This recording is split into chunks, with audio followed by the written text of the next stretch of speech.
Hello everyone, मेरे इस video में आप सबका स्वागत है। आई होप आप सब अच्छे हो, ठीक हो और थैंक यू। इसी तरह से आप मेरे वीडियोस और मेरे चैनल को सपोर्ट कर रहे हो तो कंटेंट क्रिएट करने में भी काफ़ी मज़ा आ रहा है, अच्छा फील हो रहा है और बातें शेयर करना भी अच्छा लग रहा है। तो जैसे कि आपने वीडियो का टाइटल देखा होगा कि मैं अभी के जो मेरे फाइनेंशियल इश्यूज है उनको सॉल्व करने के लिए मैं क्या क्या कर रही हूँ, तो वही मैं आप सबके साथ शेयर करने वाली हूँ इस वीडियो में। वीडियो को एंड तक देखिए, काफ़ी कुछ कर रही हूँ मैं। हाँ, करना ही पड़ेगा, नो चॉइस। ओके।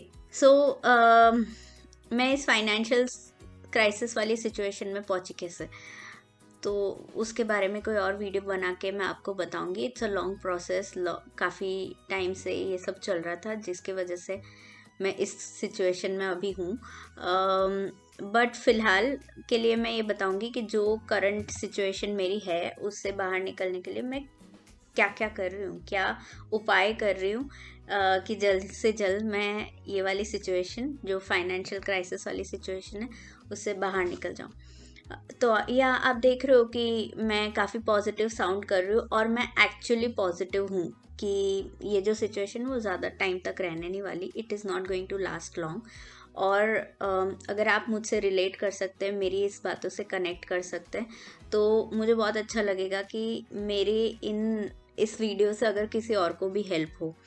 कि आई थिंक बहुत से लोग होंगे जो अभी मेरे जैसी कुछ इश्यूज फेस कर रहे होंगे, तो आई होप उनको भी कुछ होप मिले इस वीडियो से और कुछ मोटिवेशन मिल जाए। या तो मैं तो बस ऐसे ही शेयर कर रही हूँ, इनकेस अगर कुछ यूज़फुल लगे तो अच्छा है।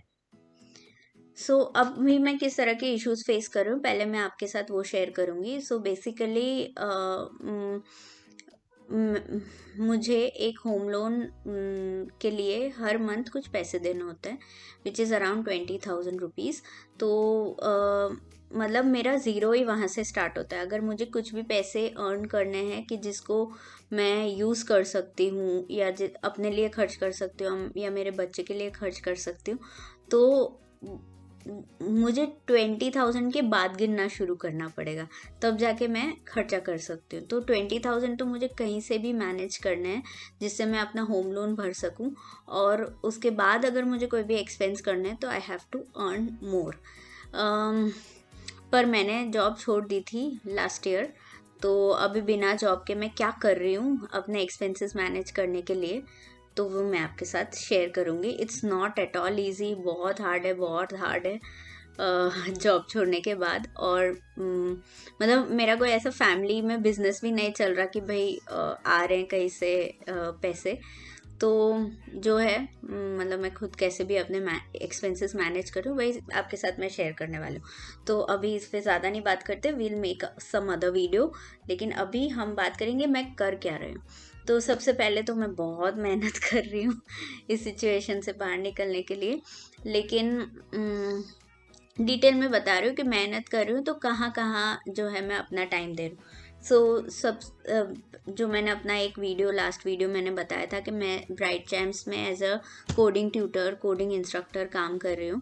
तो वहाँ से मुझे कुछ अर्निंग्स हो जाती हैं, तो लेकिन वहाँ की जो अर्निंग्स है वो मुझे हेल्प नहीं करती मेरा कंप्लीट, मतलब वो मेरा कंप्लीट जो लोन है वो भरने के लिए मुझे हेल्प नहीं करती।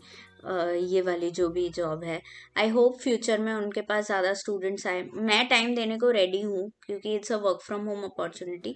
तो मैं मतलब मैं फ्लेक्सिबल हूँ कि मैं ये इतने आवर्स भी दे सकती हूँ, फुल टाइम भी दे सकती हूँ, पार्ट टाइम भी दे सकती हूँ।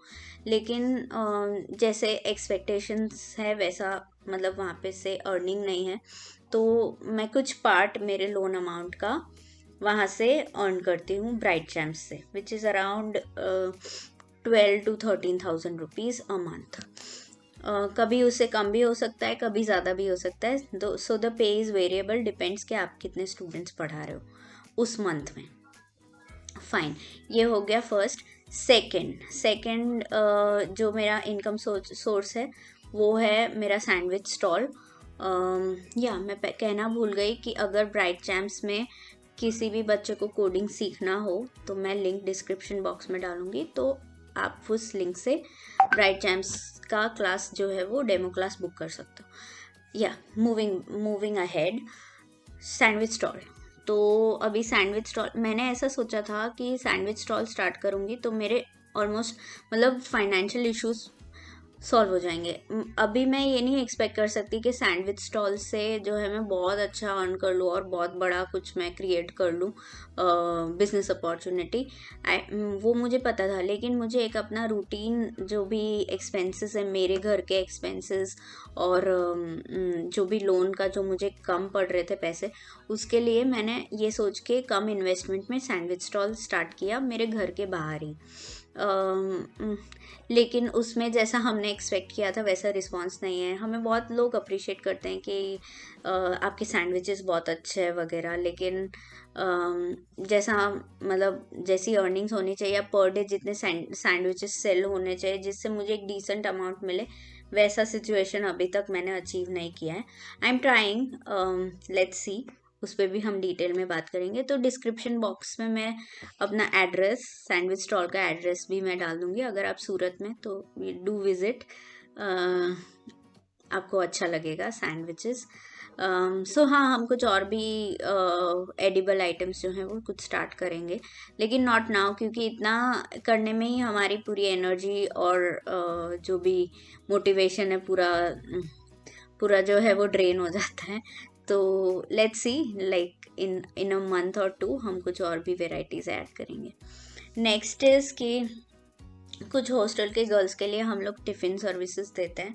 तो one thing I must tell you कि ये जो भी सैंडविच स्टॉल है उसके रेट्स एकदम रीज़नेबल है, क्योंकि मुझे कोई रेंट नहीं भरना, राइट? तो मैं क्यों मतलब एक्स्ट्रा पैसे लोगों से लूँ? So it's like very reasonable. मैंने ये सोचा था कि जिस लोकेशन पे मेरा घर है और जिस तरह का रिस्पॉन्स दूसरे फूड आइटम्स के लिए है, तो I was expecting like similar kind of response for my sandwich stall also. तो मैंने ऐसा सोचा था कि एटलीस्ट पर डे मतलब हमें कभी खाली नहीं बैठना पड़ेगा, कॉन्स्टेंटली लोग जो हैं वो सैंडविचेस के लिए आते रहेंगे और हमारा सेल होता रहेगा। तो उस हिसाब से मैंने रेट्स भी बहुत कम रखे थे कि नहीं, सेल तो होगा ही। आई वॉज सो कॉन्फिडेंट कि सेल तो होगा ही, और इतना सेल अगर हुआ तो इसमें से इतना प्रॉफिट तो हम निकाल ही सकते हैं। ऐसा सोच के मैंने ये किया था, but it backfired. No problem, अब मैं उस पर काम करूँगी। Next is tiffin services. कुछ हॉस्टल गर्ल्स हैं, क्योंकि हम लोग सैंडविच स्टॉल से इतना नहीं कर पा रहे थे, तो यहाँ आसपास के कुछ हॉस्टल या पीजीज हैं, तो वहाँ की गर्ल्स के लिए हम लोग कुछ टिफ़िन सर्विस देते, but that's completely order based. अगर ऑर्डर दिया एक दिन पहले या कुछ घंटे पहले, तो हम शायद उसका प्रिपरेशन करके हम वो ऑर्डर फुलफ़िल कर सकते हैं। तो जो भी होममेड खाना जो बच्चों का नीड रहता है या गर्ल्स का नीड रहता है, पीजी गर्ल्स का, तो वो हम फुलफ़िल कर देते हैं। तो एक टिफ़िन सर्विस है, वो भी मैं सेम अपने घर से, सूरत के घर से ऑपरेट करती हूँ। So that's one thing. तो वहाँ से कुछ अर्निंग हो जाती है जिससे हमारा घर का खर्चा निकल जाता है। Next is content writing. तो कंटेंट राइटिंग में बहुत ही स्पोरेडिक रिस्पॉन्स रहता है। किसी मंथ में मुझे कुछ प्रोजेक्ट मिलता है, किसी मंथ नहीं भी मिलता, और उसके लिए कभी मैं एफ़र्ट कर पाती हूँ, कभी नहीं भी कर पाती हूँ। तो ये सारे इश्यूज़ की वजह से, पर अगर आपको किसी कंटेंट राइटर की ज़रूरत है, आप देख रहे हैं इस वीडियो को, तो मुझे ज़रूर कांटेक्ट कीजिएगा आपके ब्रीफ के हिसाब से। मतलब मेरा मोस्ट कंफर्टेबल लैंग्वेज इंग्लिश है, तो इंग्लिश में अगर आपको कुछ भी लिखवाना हो, सीवी बनवाना हो, कोई रिपोर्ट बनवानी हो, कुछ भी बनवाना हो, मतलब in terms of content writing, तो आप मुझे अप्रोच कर सकते हैं। I can write content for you. तो मेरे रेट्स जो हैं कंटेंट राइटिंग के, वो 1 रुपी पर वर्ड है। तो अभी मैंने रेट स्लैश कर दिया क्योंकि मेरे पास काम नहीं है। सो आई होप कुछ मिल जाए। तो that's it.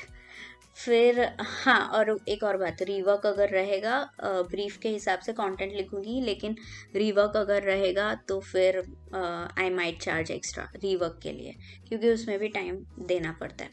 Right now next is कि मेरे पास जो प्रॉपर्टी है, जिस प्रॉपर्टी में मैं रह रही हूँ, उसका कुछ पार्ट जो है वो खाली रहता है, क्योंकि पापा के जाने के बाद मतलब बहुत सी उनकी चीज़ें चले जाने के बाद घर घर में बहुत सारा स्पेस क्रिएट हो गया है, तो और हम इतना स्पेस यूज़ नहीं कर पाते। तो हमने एक एरिया जो है वो पीजी को दिया है। हमारे पास और भी जगह है, तो अगर सूरत बेस्ड कोई गर्ल को अगर पीजी का रिक्वायरमेंट हो तो मुझे कांटेक्ट कर सकते हैं। I might help out.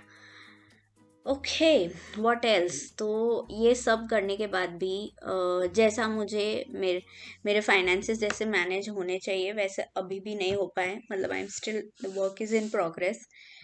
ये सब करने के बाद भी जैसे तैसे मैं अपना लोन अमाउंट मैनेज कर पाती हूँ, और कुछ जो मेरे एसआईपीस चल रही हैं उसको मैं भर पाती हूँ, दैट्स इट। उसके ऊपर अगर मुझे कोई भी एक्सपेंस करना हो तो उसके लिए मेरे लिए बहुत दिक्कत है, कहीं सेविंग्स से या कहीं से मैं मैनेज करती हूँ।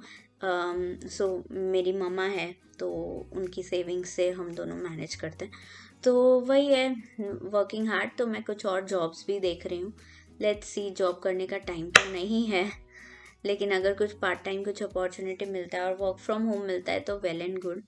तो ऐसे कुछ अपॉर्चुनिटीज़ मैं देख रही हूँ, अगर मिल जाएगा तो मतलब एक ऐसा कुछ इनकम सोर्स मिल जाए जिससे मेरी मैक्सिमम एटलीस्ट लोन की प्रॉब्लम सॉल्व हो जाए, और फिर उसके बाद जो पैसा बचे उससे मैं, मतलब ये जो सारी चीज़ें स्ट्रीम्स ऑफ इनकम्स है, उससे जो भी पैसा बचे वो मैं शायद खुद खुद पे खर्च कर सकूँ, या अपने घर के खर्चे कर सकूँ, मम्मी पे खर्च कर सकूँ, या अंशु पे खर्च कर सकूँ।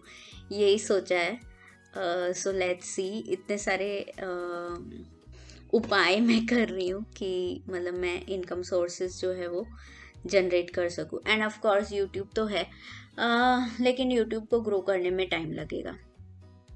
इट क्लियरली सीम्स दैट, मतलब आई थिंक कि यूट्यूब गेम में भी मतलब मैं माहिर नहीं हूँ अभी। जो भी मैं कर रही हूँ ना उसमें कहीं पे भी बहुत अच्छा मैं नहीं कर पा रही हूँ। आई डोंट नो क्या इशू है, मतलब कोई भी ऐसा फील्ड में मैं एकदम बेस्ट नहीं कर पा रही हूँ। शायद मैं परेशान हूँ इसके लिए, या जो भी, मतलब एकदम बोलते हैं ना कि यूट्यूब, तो यूट्यूब में आपकी बहुत फॉलोइंग हो तो आपको वहाँ से कुछ अर्निंग होगी, लेकिन अभी मैं उस स्टेज पे ही नहीं पहुँची। मेरा मेरा चैनल अभी तक मोनेटाइज ही नहीं हुआ। आई होप जल्द हो लेकिन उसके लिए जो मुझे कंटिन्यूअसली कंटेंट बनाते रहना पड़ेगा, तब जाके होगा। या तो यही सारी चीज़ें जो मैं कर रही हूँ। नेक्स्ट वीडियो में हम ये बात कर सकते हैं कि मैं इस फाइनेंशियल क्राइसिस के सिचुएशन में पहुंची कैसे। इंटरेस्टिंग ना। Okay, so let's end the video here. और आपको कुछ भी पूछना हो तो कमेंट सेक्शन में आप मुझसे पूछ सकते हैं। बाय।